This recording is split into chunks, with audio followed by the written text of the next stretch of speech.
Pronto, Pronto Plumbing, when you need a plumber.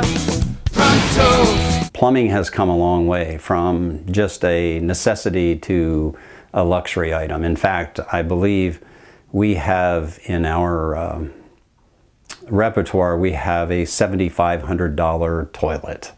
And I don't think we've sold a lot of those, but they come with all kinds of creature comforts. It could be music, it could be heating, it could be just anything you can think of. It's all built into a toilet. Very sanitary systems. But really, I think where most people get excited, it's that kitchen faucet.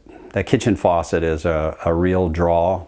And after all, it's probably the faucet in the home that gets used the most. So sometimes you're cooking and you're covered with whatever, flour or who knows what on your hands, and you don't want to put it on the faucet. And we've got touchless, we've got all kinds of neat types of faucets and available in almost any color you can dream of.